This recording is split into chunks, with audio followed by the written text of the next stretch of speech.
I'm Shanna O'Brien, the Redheaded Realtor. And I'm Andy Costello with Couve Living. And we are your Southwest Washington Homegirls. We are broadcasting live our first podcast, and we're going to be talking about what buyers want.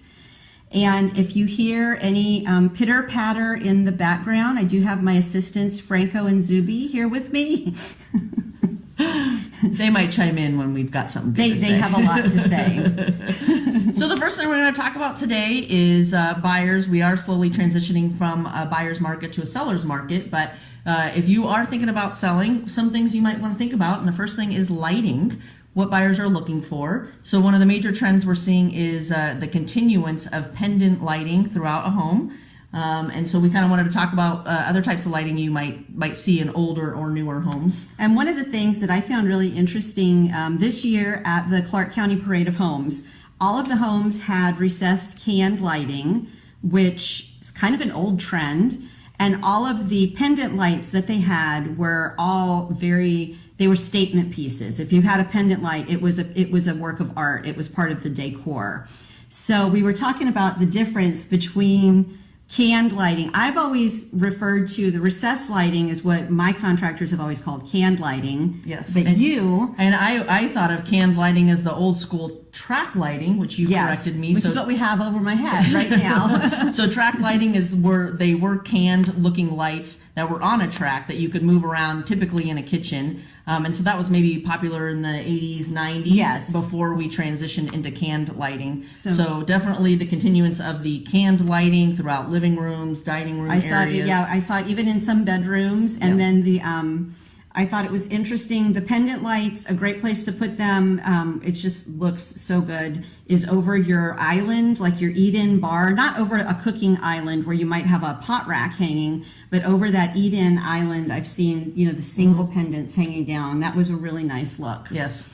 So the other thing that we are seeing in lighting trends is outdoor lighting. Yes. So making sure that the outdoor lighting is beautiful, functional, and also maybe has a security element to that. Yeah, and buyers are really interested in having, the only brand I can think of off the top of my head is like the Ring doorbell company is now has spotlight or motion detector cameras, and you can just see everything on your phone. So it's not like you have to set up, a safe room in your house like you're in a bank with the monitors watching all the cameras, but it'll actually alert you on your phone when there's been movement in your yard that sets off a light. And so a less expensive option, of course, is just putting up some outdoor lighting that just has the motion sensor, so just kind of alerts you if you see the lights go off in your yard or something like that. Yeah, and possibly alert whoever's lurking around in your yard.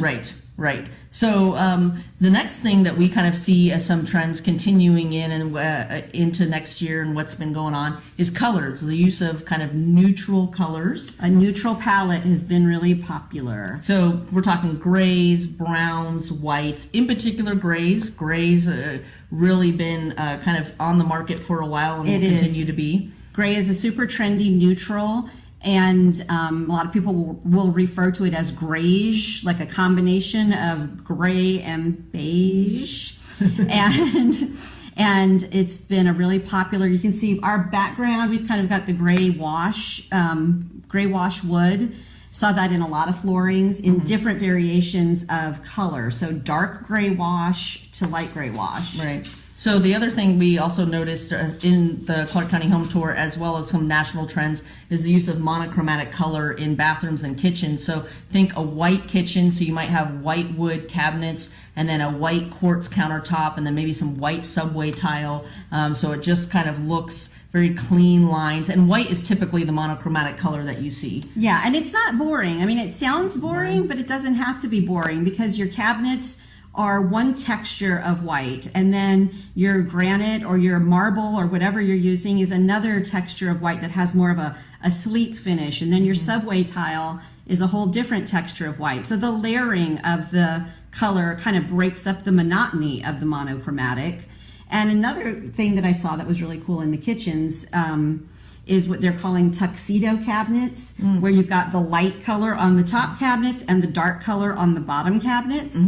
And that's another way to break it up. Yeah, and I saw a lot of blues in those darker colors, blues, grays, again, on those base cabinets, lower end part of the cabinetry. So, and these are things we're seeing in these, $1 million homes, $2 million homes, but you can also translate it down to your $300,000 home and kind of take those trends that people are embracing and bring it down on another level where it works in your smaller space. Right.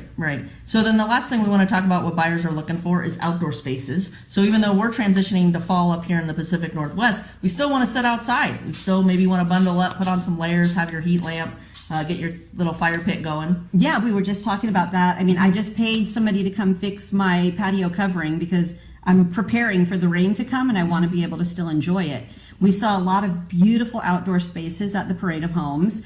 Surprising number of swimming pools going in new construction, which is totally not the norm for our area, but we're also talking a higher price point. And a fun perk if you can afford it. Yeah. So I think in general, people are continuing, as the millennial generation and the younger generation, is getting into home buying, definitely want to be outside, just kind of continuing, you're working hard during the week, playing hard on the weekend, and want to enjoy your space. And everybody wants a fire pit. And whether you're throwing on your wood or you're throwing on what do you call those logs you buy at the store, like a Duraflame, or even having just like the gas fire pit. They are everybody's backyard essential right now. Yeah. So we want to end our time together with a quick home maintenance tip. Yes. We're talking about getting your home ready for fall because unbelievably it's October already.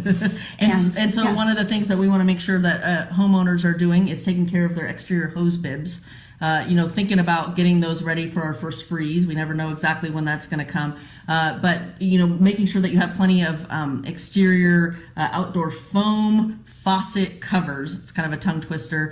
Or you can take a garbage bag and kind of wrap up your faucets, but think about how you're going to prepare for that first freeze. Yeah, and if you would like to receive more home maintenance tips, we have an ebook. It is 12 months of home maintenance tips. It's really easy to follow. It'll give you a task to do every week to keep your home in top condition. And to receive that, you're going to text 77948. That's 77948 with the word free. Free. So text the word free to 77948.